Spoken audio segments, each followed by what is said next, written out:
ഇന്ന് ഞായറാഴ്ചയായിട്ട് ഞങ്ങളൊരു healthy lunch prepare ചെയ്യാമെന്ന് വിചാരിച്ച് അടുക്കളയിൽ കയറിയതാണ്. അപ്പോൾ നമ്മൾ ചിക്കൻ വെറുതെ റോസ്റ്റ് ചെയ്ത് ഉണ്ടാക്കാൻ പോണെയാണ്.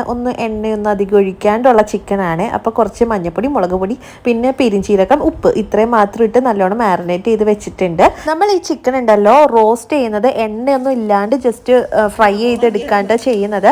ഇനി നമുക്ക് അതിൻ്റെ ഇടയിൽ നമുക്കൊരു റൈസ് പ്രിപ്പയർ ചെയ്തെടുക്കാം. അതിന് നമ്മൾ കുറച്ച് ഓയിലും പിന്നെ പെരിഞ്ചീരകം ഇടുന്നുണ്ട്, പിന്നെ കുറച്ച് എന്താണ് കറിവേപ്പില. അപ്പോൾ വേപ്പില ഇട്ടപ്പോൾ കുറച്ച് വെള്ളം ഉണ്ടായതാണ് സോന ഓടിപ്പോയത്. പിന്നെ സവോള, പിന്നെ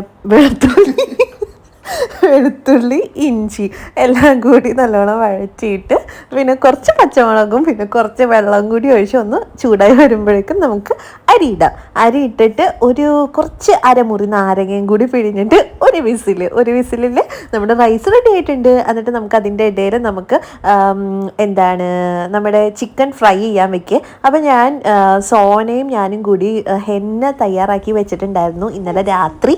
അപ്പോൾ ഞാനത് തലയിൽ ഇടാമെന്ന് ഓർത്ത് തൈരിടാൻ മറന്നു പോയിട്ടുണ്ടായിരുന്നു. അപ്പോൾ ഞാൻ കുറച്ച് തൈരും കൂടി ഇടുവാണ്. ഞങ്ങൾ എപ്പോഴും ഈ തൈര് ഇങ്ങനെ കഴിക്കട്ടെ. എനിക്ക് ഭയങ്കര ഇഷ്ടമാണ് ഇങ്ങനെ വെറുതെ തൈര് കഴിക്കാൻ. തൈര് ലവേഴ്സ് ഉണ്ടെങ്കിൽ കമൻറ്റ് ചെയ്യുക. എന്നിട്ട് എല്ലാം കൂടി ഇട്ടിട്ട് പിന്നെ നമ്മൾ ഹെന്ന ഇടുകയാണെങ്കിൽ എപ്പോഴും അമ്മയാണ് നമുക്ക് തലയിലിട്ട് തരാറ്. എന്നാലാണ് ഞങ്ങൾക്കൊരു സാറ്റിസ്ഫാക്ഷൻ ഉള്ളൂ. അപ്പോൾ ഞങ്ങൾ തലയിലൊക്കെ ഇട്ട് ഒരു 1/4 മണിക്കൂർ കഴിഞ്ഞിട്ടാണ് ഇതൊക്കെ കഴുകി കളയുന്നത്. തലയിലിടുമ്പോൾ തന്നെ എൻ്റെ പൊന്നി എന്തൊരു തണുപ്പാണെന്നറിയോ.